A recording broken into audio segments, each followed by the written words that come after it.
Eu sou o Rafael, psicólogo, e eu sei que você queria ter uma relação igual da Momo e do Okarun. Hoje o vídeo é sobre o relacionamento entre os dois. Curtam esse vídeo, se inscrevam no canal rumo aos 400 mil inscritos. Vamos lá.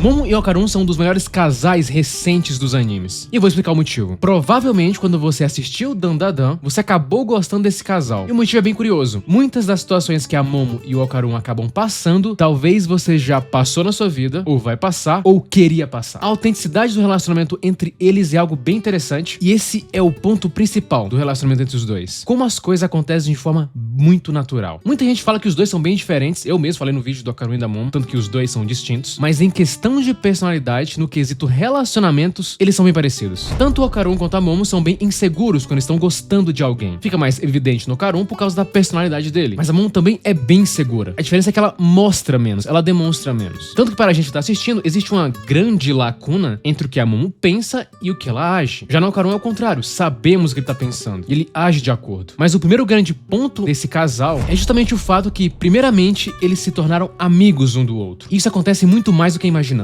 Em um estudo bem interessante, os pesquisadores descobriram que cerca de 2/3 dos entrevistados relataram que eram amigos de seus parceiros antes de se envolverem romanticamente. Okarun e Momo de fato começam sendo bons amigos, que gostam simplesmente de estar na presença do outro. Nenhum dos dois tinha um interesse romântico um no outro. E só depois dessa amizade que eles entram naquela zona mais perigosa e complicada, onde os sentimentos começam a aparecer, onde a amizade não é mais suficiente. Em nível geral de atração, o Okarun não chama tanta atenção nas pessoas quanto a Momo. E é curioso que nesse estudo que eu citei, casais onde os parceiros eram amigos antes costumavam ser menos semelhantes em seus níveis de atração física. Isso sugere que a aparência desempenha um papel menor na atração de casais que começam como amigos. Isso pode ser uma coisa boa, dado que a atratividade física não é um componente principal e satisfatório em relacionamentos de longo prazo. Os fatores que mais predizem duradouros relacionamentos são coisas como lealdade, gentileza, compatibilidade entre os dois, que geralmente estão no centro de amizades sólidas. Então existe uma lacuna de atratividade entre os dois. O Okarun, ele não é bem visto pelas mulheres. Ele não é popular. E só de olharmos para ele, conseguimos imaginar o porquê disso acontecer. Ele é bastante tímido, não tem amigos, muito menos amigas. E a razão dele ser assim é justamente a falta de repertório que ele tem em conversar com mulheres. O Okarun é solitário, é alguém que de fato se sente sozinho. Então era impossível desenvolver repertório de conversar com pessoas, e principalmente com mulheres. Sim, mulheres, se vocês querem um homem confiante, você vai provavelmente encontrar um homem que abordou várias mulheres. Não faz sentido você querer um homem confiante que não tem costume de conversar com mulheres. A conta não fecha. Isso funciona o mesmo para os homens que buscam mulheres experientes. As pessoas não se tornam experientes apenas evitando um estímulo. Elas precisam se expor a algo para que aquele estímulo fique mais habitual. A habituação, conforme descrito no famoso artigo de referência de Thompson e Spencer, é uma forma de aprendizagem simples e não associativa, na qual a magnitude de uma resposta a um estímulo específico diminui com a exposição repetida a esse estímulo. Uma variedade de respostas neuronais e comportamentais demonstrou estar sujeita à habituação, com base nos critérios apresentados naquele artigo. Sabe-se há várias décadas que a magnitude da ativação hipotálamo-hipófise adrenal, que ocorre em resposta a um estressor, diminui com a exposição repetida a esse mesmo estressor. Então o termo habituação na psicologia e neurociência se refere a qualquer diminuição na capacidade de resposta a um estímulo repetido, uma forma de aprendizagem não associativa. Então é simples, o Okarun não tinha repertório. Com isso ele não conseguiria interagir bem com mulheres. É interessante que no decorrer do anime ele vai se dessensibilizando a esse estímulo, tanto que vemos ele conversar com outras mulheres e não se sentindo tão nervoso assim quanto antes. A própria relação dele com a Momo vai mudando. Agora ele parece que não tem muito mais medo de expressar algumas coisas que ele tinha medo de expressar antes. Também vemos como ele é mais autêntico nas brincadeiras que ele faz com ela agora. Mas ele tinha medo de fazer brincadeiras. Agora ele faz de fato. Já a Momo é mais confiante e impositiva. Porém, até a página 2. A Momo, ela é mais popular que o Okarun. Ela tem mais amigos, conversa com mais pessoas e está mais acostumada a estar rodeada de pessoas. Então ela se expõe a esse estímulo por mais tempo. E não só isso, ela se expõe bastante. Ela se expõe para proteger pessoas que ela gosta. Ela aprendeu a ser assim. A Momo simplesmente deu um chute no seu ex-namorado que tinha agredido. Só que na questão de relacionamento, a Momo não é tão confiante assim, apesar dela ter tentar aparentar que é confiante. Isso cria uma pressão nela mesma, na qual ela tem que mostrar o tempo todo que ela é confiante, pra defender essa imagem. Tanto que no começo, ela rechaça qualquer referência a ela estar gostando do Karun. A mensagem "eu sou boa demais pra você" aparece. Ela gosta dele, mas no começo ela não quer dar muito braço a torcer. Mas vemos o quanto ela fica nervosa, o quanto ela se sente insegura quando ela não consegue entender ou decifrar o que o Karun está sentindo perante a ela. E o motivo é que a Momo se importa muito com o Karun, tanto que isso altera o comportamento dela, as escolhas dela. E ficar nervoso na presença de alguém pode ser um primeiro sinal de que de fato você gosta de alguém. Muitos de nós aprendemos desde cedo que ficamos nervosos com as pessoas de quem gostamos. Da sala de aula à sala de reuniões, estudos revelam o impacto da atração ao longo da vida, e em particular, como o comportamento nervoso indica a atração. Um estudo liderado pela pesquisadora Susan Hughes, na qual os pesquisadores mediram as reações fisiológicas, vocais e comportamentais exibidas ao interagir inicialmente com um parceiro romântico, em potencial particularmente atraente. E as sensações que os participantes relataram sentir com mais frequência foram geralmente mudanças no olhar,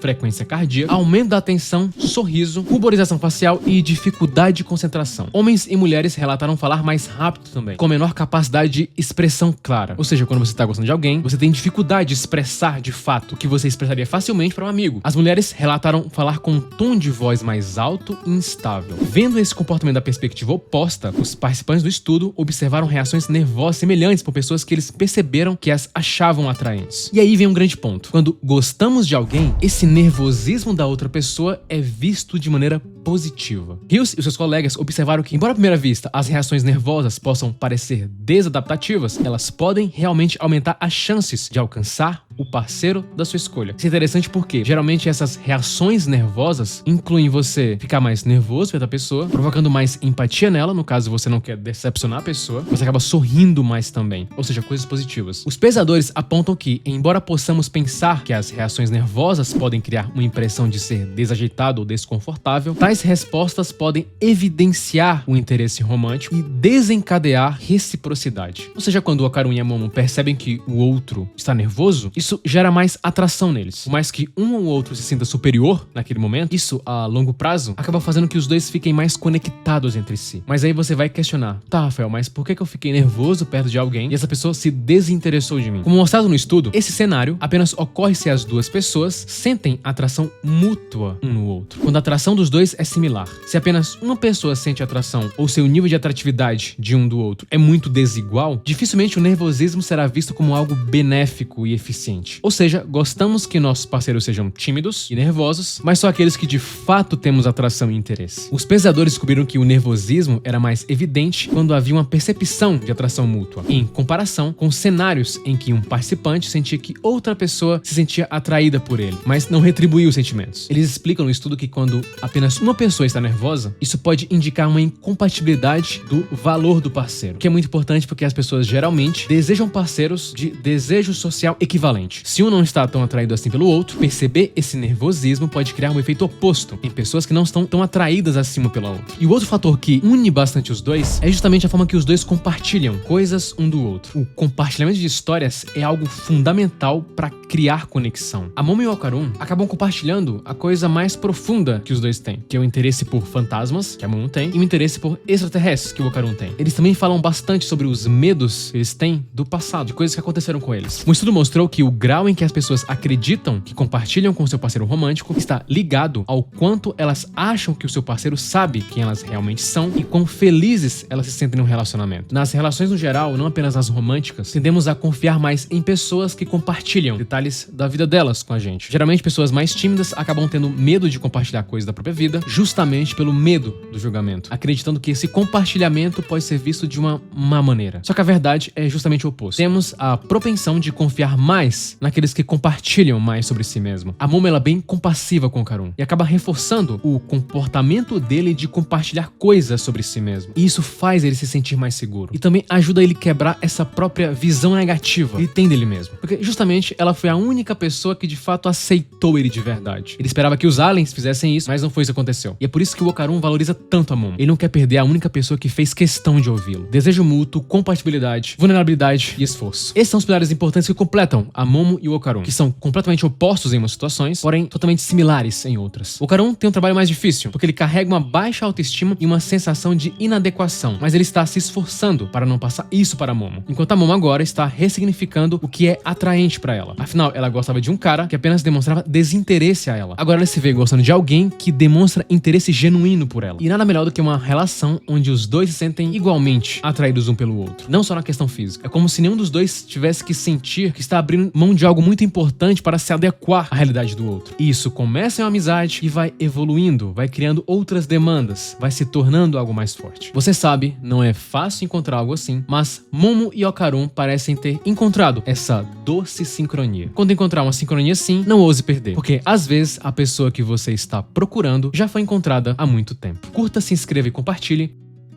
É apenas o começo.